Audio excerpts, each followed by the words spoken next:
right. Ooh, presents. More boxes. All right. That's going to be a good day.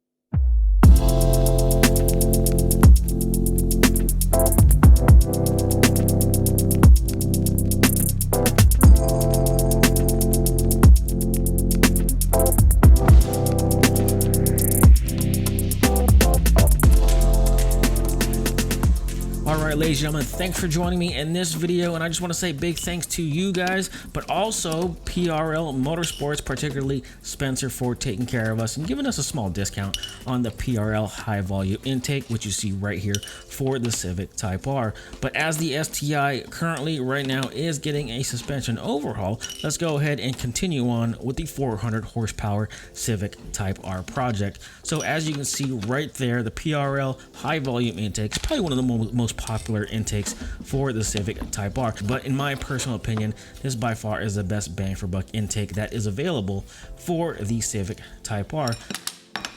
Now, since there are many videos already covering the PRL high volume intake, I'm not going to try and reinvent the wheel and do another install video, because I know there's a whole bunch out there already for you guys to reference if you need help installing the PRL high volume intake. Now, instead, I do have another part that I'm going to install in this video if we do have any time. I'm still in the process of editing right now, something that I am very, very excited to install. So stay tuned and you'll find out exactly what that is. Now, as I was putting together the PRL HPI intake, I realized, you know what, this is going to get into the way of the next install that we have. So we're going to have to halt the install of the PRL intake until we install the next mod that you see coming up in just a couple of seconds. So in addition to the PRL high volume intake, there is another part of the intake system that we ordered, and it should be here any day now. Now, that part has been severely back ordered for a few weeks now, but we just got shipment notification that it is on its way. So instead of removing the intake twice, we're just going to keep the whole intake system out of the car until that other part of the intake system comes in to save us time. No biggie, I can wait a day or two. So on a side note, one thing that you're not going to see in this video is removal of the factory intake system, and the reason for that is we recently just installed a PRL catless downpipe, and the install of the catless downpipe requires removal of the factory intake system, so you're not going to see us removing the stock intake.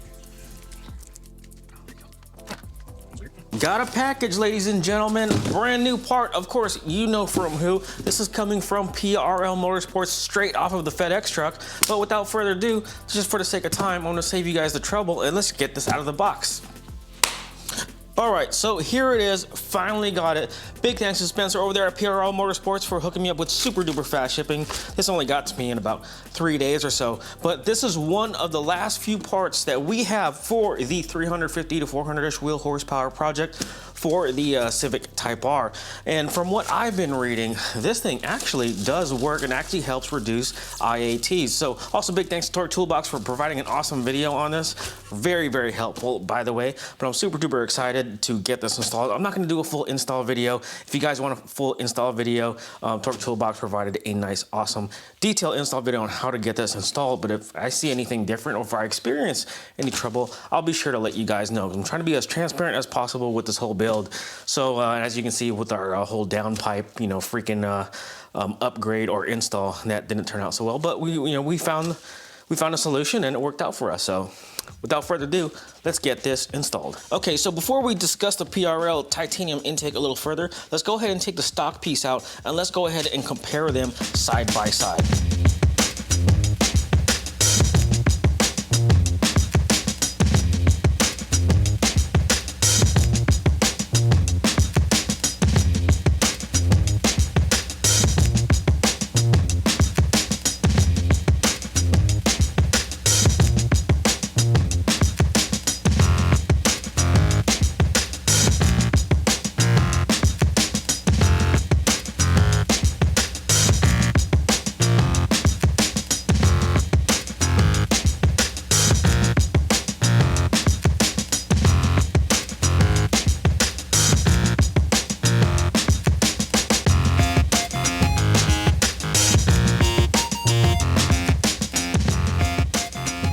Okay, so just wanted to take a look at the OEM inlet pipe in comparison to the PRL titanium pipe, which is a nice sweet piece, by the way. I just took it out of the wrapper right now.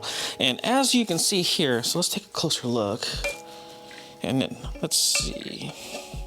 I don't know if the inlet's a little bit bigger, but let's go ahead and just check that out anyways, just for the hell of it, before I install it. Now, if we were to measure the OEM inlet pipe, let's go ahead and take a look at how many millimeters we get here. And we are about 59 millimeters. All right, so let's just set that aside for right now. And let's take a look at the PRL inlet. Wow, oh yeah, it is a little bit bigger. So about 64 millimeters, somewhere around there. I don't know if you can see that. That's awesome, just a little bit bigger on the inlet part. Now, let's take a look on the other side of the OEM inlet pipe. We are getting about 62 millimeters or so, somewhere around there. In comparison to the titanium inlet, I think it goes like this. Yeah, something like that. This thing is super light, by the way. 62, and this one, wow, this is really bigger, about 78 millimeters. So that should provide more optimal air volume in comparison to the OEM inlet pipe. And not only that, the material is supposed to be, I don't know, less thermally conductive, I guess. I don't know. I don't know nothing about metal, to be honest with you guys. But I know this is supposed to provide, in theory, lower IATs in comparison to the OEM cast aluminum piece. I think it's cast aluminum. But yeah, I'm eager to get this installed, and hopefully I can monitor my IATs on the access, not the access port, but the Hondata. And we will see if we get lower IATs. It's cold right now. It's about, I don't know, outside the highs are like 38 degrees right now. It's supposed to snow tonight. So I don't know if I'm gonna get a nice, good definitive test until it gets warmer out. But yeah, I'm really impressed with the PRL titanium inlet. Now there are other ones on the market too, but I decided this one is a little bit better for me only because one, it's half the price of, let's say, a full titanium inlet, which is around $1,000. I think Rampage and I think even Turi has one. I don't know of any other inlet pipes that are out there right now. I know there are some, but at $500, I think this is a smoking deal. I know it doesn't have like the cool colors, but I think you can get the, I think it's a blue smoked or anodized blue version from Rampage if you're looking for a colored version of the PRL inlet pipe. Oh, also another thing I forgot to mention is one of the reasons why I prefer the PRL two-piece design over the one-piece design. Let's just say you need to access your heat shield or you want to do another downpipe swap. You simply just have to loosen up just two hose clamps on each side, and this will come right out. No longer do you have to take out the whole inlet pipe and have to go through all that process, dropping bolts, you know, if you're a noob like me. And yeah, you simply take this out and you pretty much have all the access that you're gonna need to access your turbo and downpipe, which is, I think, is awesome. And not only that, it's also a whole lot cheaper. I mean, at $500 or so, I think MSRP, versus, you know, $1,000 inlet pipe.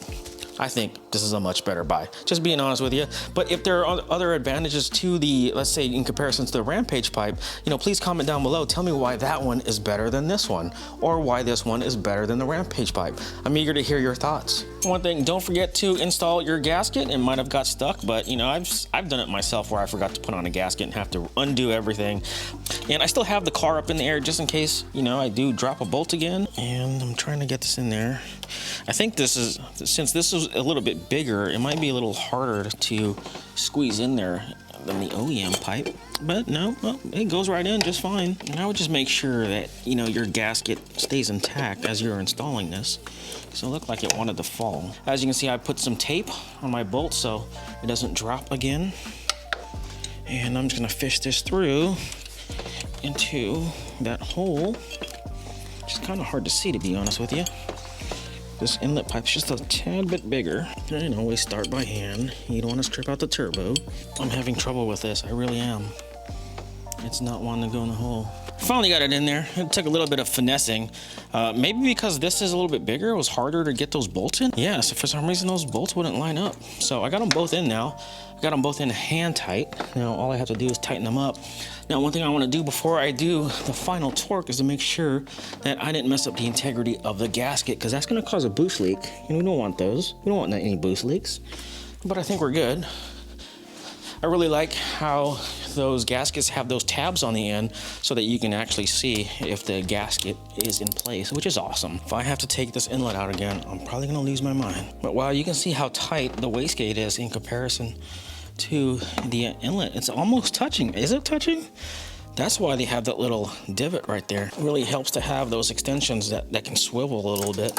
I purposely use a 1/4 inch because usually 1/4 inch means don't tighten the hell out of me. So with all that said, I think everything now is just install everything in reverse. Don't forget to plug your wastegate back in because I forgot to unplug this when I was undoing that little bolt right there. You guys didn't warn me, but thanks. It's okay. How in the world? Okay, there you go. Oh, that's tough to get to. Come on, plug. So I got the hard inlet pipe already installed. I got this ready to go in. I don't want to forget these hose clamps. Let me get those primed, ready to go.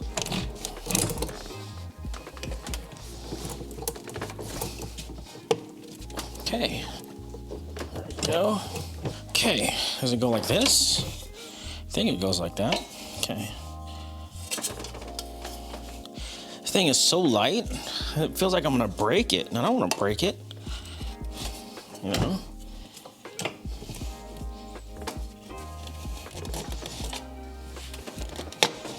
Oh, there you go.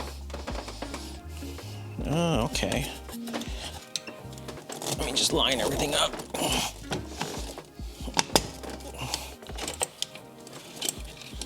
Does this go on top? I think it goes on top just like that.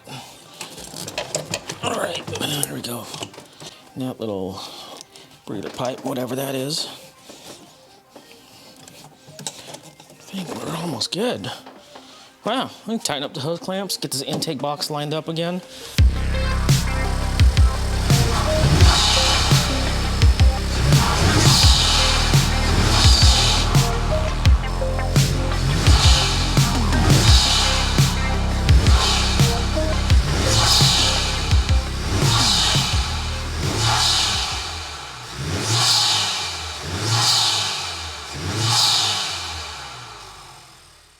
Finally, you got the stock heat shield off. Now, this didn't really fit very well, especially with the downpipe blanket. Now, it's just way too bulky. This bolt doesn't work. This bolt doesn't line up. So, finally got that out, and we'll put this on the stock parts pile. And finally, we got the turbo blanket. Finally came in the mail. Big thanks to the staff over there at the Mod Garage for getting this over to me very quick. So, the combination of the turbo blanket and a downpipe blanket should be a good combination. Looks like I got the wire, not the springs, but that's okay.